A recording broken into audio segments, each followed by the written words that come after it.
Well, hello everyone. Today I'm at my gallery in downtown Estes Park, and I'm going to bring you with me on a drive over Rocky Mountain National Park's Trail Ridge Road to the town of Grand Lake. Trail Ridge Road is one of the most incredible drives in North America, and I want to show you what makes it so special. Now, there are so many incredible places along the way, but to keep this video to a reasonable size, I'm just going to focus on the main stops that you won't want to miss. Now, if you stay tuned to the end, I'll share with you several insider tips that will help you to have the very best experience possible. Are you ready? All right, well, let's go.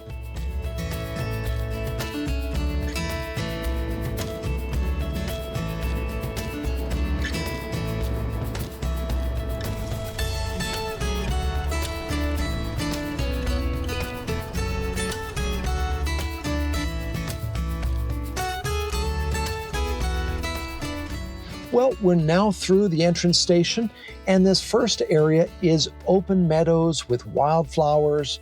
And as we follow the road, it will quickly climb up into the forest, and it will continue to wind upward for about 7 miles. At that point, a dramatic view is going to open up before us. Keep going, drive right past it, and there's a parking lot on the right-hand side. We're going to pull in there. Well, we have arrived at our first stop, Many Parks Curve. Now, it's called this because you can see numerous forested meadows from this spot, including Moraine Park and Beaver Meadows. Now, towering over all of them is Long's Peak, the tallest mountain in Rocky Mountain National Park, and one of the tallest in Colorado. Now, Many Parks Curve is a great place to spend a while, and it's a terrific place to watch the sunrise light the mountains. It'd be nice to stick around, but we have a lot to see today. So let's get going.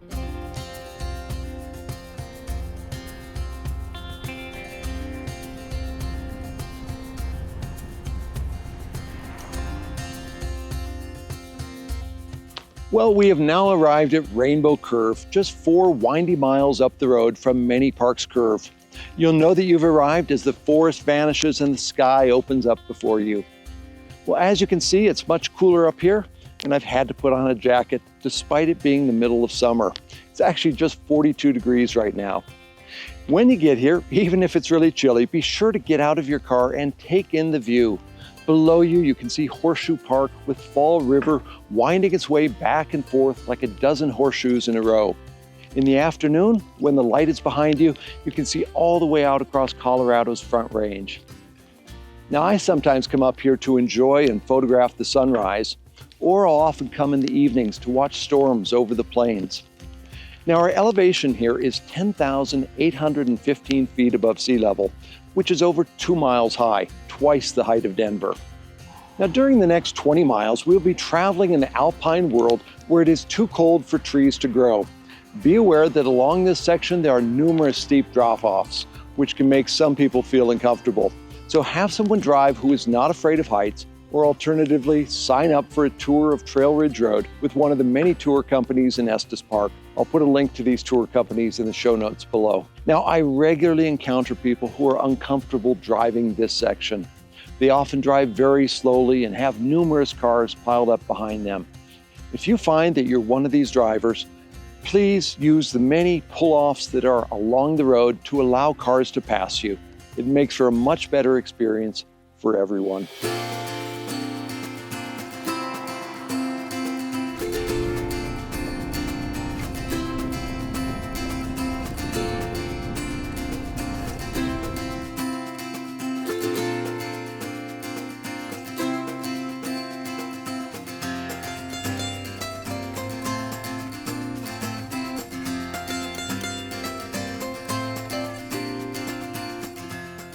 Well, we've now arrived at Forest Canyon Overlook.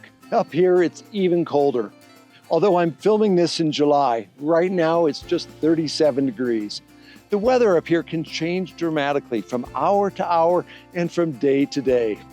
Now, this is our first chance to have a close-up look at the amazing Alpine tundra. From a distance, it looks just like grass, but it is something more incredible and much more delicate. Now, without stepping on it, get down as close to it as you can, perhaps even get on your hands and knees.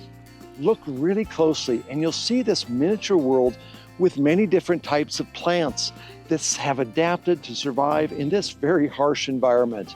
Now, these have a growing season of just 8 weeks a year. Now, you'll learn more about the plants at our next stop. But while you're here, be sure and follow the paved path up to the Overlook, where on clear days, you'll see mountains on every side. Look down into the deep valley below. This is Forest Canyon, a much more wild place than it looks from up here. I've had a lot of adventures down there. And then if you look ahead, you'll notice a hill with a rocky ridge. That's our next stop.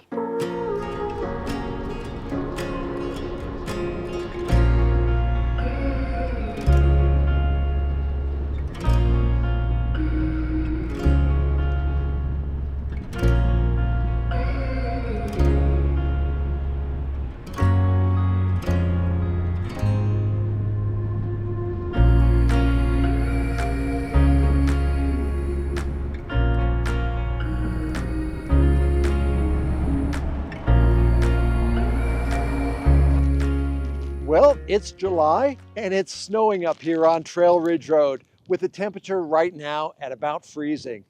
And though it may not be obvious right now, we have arrived at Rock Cut. When they were building this section of road, which I believe was around 1930, they had to cut an opening through the jagged rocks for this road. This is where the name Rock Cut comes from. Well, we're now at 12,110 feet above sea level. Here we have stunning views across Forest Canyon to the Gorge Lakes, at least on sunnier days. Though you may only see one lake, there are actually 9 named lakes over there. Now, Rock Cut is a great place to watch pika, marmots, 2 very different alpine creatures that call this place home. Well, and before you leave, don't miss out on following the paved half-mile path through the tundra. It's lined with educational signs about the plant and animal life at this elevation. Isn't it amazing that plants survive up here when this is July? Well, as we continue on, keep your eyes open for herds of elk and bighorn sheep. Just remember, do not stop in the middle of the road. It's not allowed. This is a state highway, and people are using this road to get from one part of the state to another. So if you see something you want to stop and enjoy, find the nearest paved pullover and then walk back to that spot. Whatever you do, don't park in the delicate alpine tundra. Now, as we drive along, the views are simply stunning. During this next section, we'll first descend before eventually climbing to the highest point on Trail Ridge Road, which is 12,183 feet. And once we reach that spot, it's pretty much all downhill from there.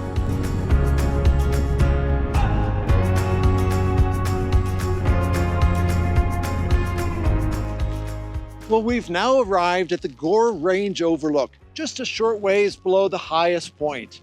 The snowstorm continues, and it looks like we've received about a ½ inch of snow during the last half hour. Now, this overlook is often overlooked, but it is one of my favorite, and I come here often, especially to photograph sunrise and sunset, as it's perfectly located for both of them. Now, one of the reasons I love this spot is that you can look down at what we call tarns, which are small ponds dotting the alpine tundra. And this whole area is surrounded by tall peaks and is one of the most dramatic views along Trail Ridge Road.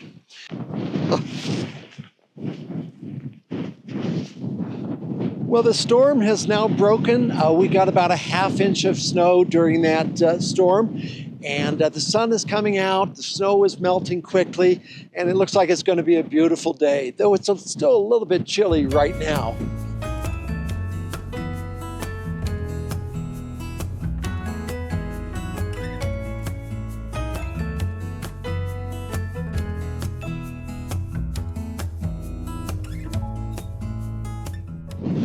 Well, we are now at the Alpine Visitor Center, where you'll notice 2 main buildings.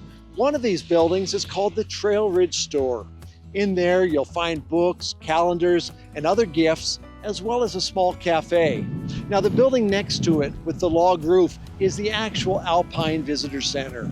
There you can talk with National Park rangers, volunteers, attend a ranger program, and enjoy the various educational displays.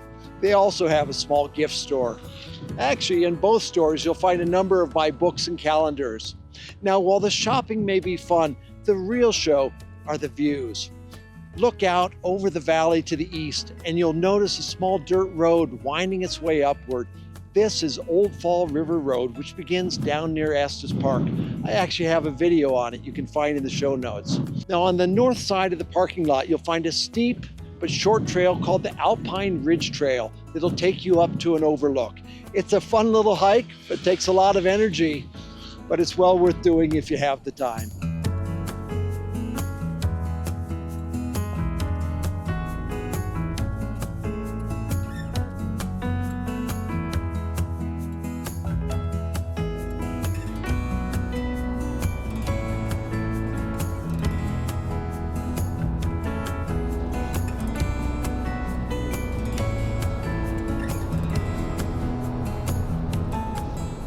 Well, we've now descended back into the world of trees, about 4.5 miles down from the Alpine Visitor Center. This is Milner Pass with beautiful little Poudre Lake. It is also where we cross the Continental Divide, which is a dividing line between North America's eastern and western watersheds. On this side, all of the snow that melts and all of the rain that falls heads westward, eventually ending in the Pacific Ocean. While over here, the rain that falls and the snow that melts makes its way to the Gulf of Mexico and eventually the Atlantic Ocean. Now, while you're here, be sure to spend a little time enjoying the lake. Early in the morning, there's often fog on the lake, making it really beautiful. And if you pay attention, you can often see moose in the lake or big bull elk at the far end of the lake. This seems to be a favorite spot of theirs.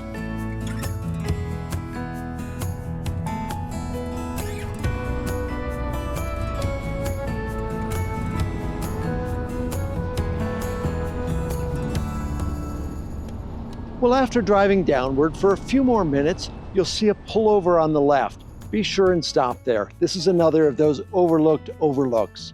This is Farview Curve. From here, you have dramatic views of the Never Summer Mountains that hold on to their snow well into the summer. Now, if you go over to the south side of the overlook, you can look down on the lush Kawuneeche Valley with the Colorado River winding its way southward. Now from here, we're going to continue to head down the mountain, and it's going to be quite a windy road with 5 hairpin turns before the road eventually levels out.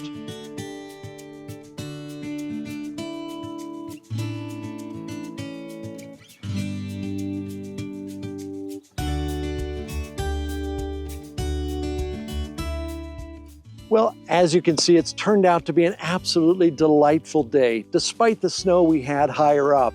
Here, the sun is shining, the grass is green, elk are grazing back behind me. It's absolutely beautiful. Well, I want to welcome you to the Kawuneeche Valley. This beautiful 10-mile-long valley has been carved out by the Colorado River, the same river that runs through the Grand Canyon much further downstream. Now, we're actually not too far from the source of the Colorado River. It begins its journey at La Poudre Pass just a few miles upstream from here. Now, as we drive through the valley, there are numerous pullovers all along the way.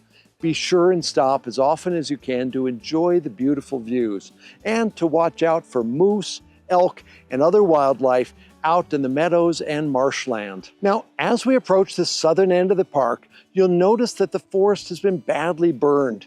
This is the result of a massive wildfire in October of 2020. This fire was so extreme that it traveled nearly 40 miles in 24 hours, reaching the entrance station back near Estes Park that we crossed through this morning. Well, in just a few minutes, we're going to leave Rocky Mountain National Park through the western entrance. Then, in just under 2 miles, we're going to turn left to finish off our journey. Well, I now want to welcome you to Grand Lake, located on the largest natural body of water in Colorado. On summer days, you'll find sailboats, paddle boards, kayaks, jet skis, and all sorts of watercraft. In fact, you can rent boats right next to here. Now, up on the main street, you'll find shops and restaurants along the wooden boardwalks, reminiscent of the Old West. In fact, before you head back, you may want to grab lunch. However, my favorite thing to do in Grand Lake, whether I've hiked over or driven over, is to grab an ice cream and enjoy it next to the lake. Now, before we finish, let me share with you those insider tips that I promised. I've come back up to Rock Cut to film this section so I can show you what a difference a few hours makes. This morning we had a snowstorm here, and now it's bright and sunny and warm. Now the first insider tip is to spend a couple of days in Denver or Estes Park before doing this trip so that your body can acclimate to this higher elevation. It is no fun to do this trip with altitude sickness, as the nausea and headaches really take away from the enjoyment of the experience. Number 2. You're not going to like the sound of this one, but you'll be really glad that you've listened to me. And that is to leave Estes Park just around sunrise. Now, why do I recommend leaving so early? For many reasons. You'll avoid the crowds and be able to fully enjoy each of these locations. You'll avoid the dangerous afternoon thunderstorms that we typically get during the summer afternoons. You'll avoid the need for a timed entry reservation to enter the park. Though if you are returning from Grand Lake before 2 p.m., you'll still need one. So hang out in Grand Lake for a little while longer.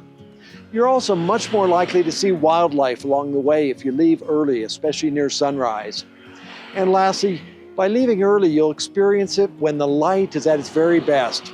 As a professional nature photographer, I do most of my photography here in the park and up on Trail Ridge Road early in the morning, as that's when everything looks its very best.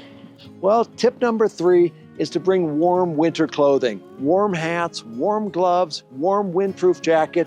You may not need it, but if you do, you'll certainly be glad to have it. And fourth and lastly is to take your time and enjoy each spot. Don't rush. You can drive from Estes Park to Grand Lake in about an hour to an hour and a half, depending on traffic. But I recommend that you plan to spend much of the day enjoying the journey there and back again. So what is your favorite spot to stop along Trail Ridge Road? Let me know in the comments below. And if there's a tip that I missed, be sure to add that to the comments as well so that others can learn from your experience. Well, thank you so much for watching. If you're in Estes Park, be sure to stop by my gallery and say hello. We'd love to meet you. And if you enjoy these videos, please hit that subscribe button so you can see all the future ones I'm working on. Thanks so much for watching, everyone. I hope you enjoyed this journey. To help you prepare for your visit to Rocky Mountain National Park, visit my website, rockymountainnationalpark.com. For hiking guides, calendars, coffee table books, and more, visit rockytrailpress.com. And when you arrive, be sure and stop by my gallery in downtown Estes Park. It's called Images of RMNP.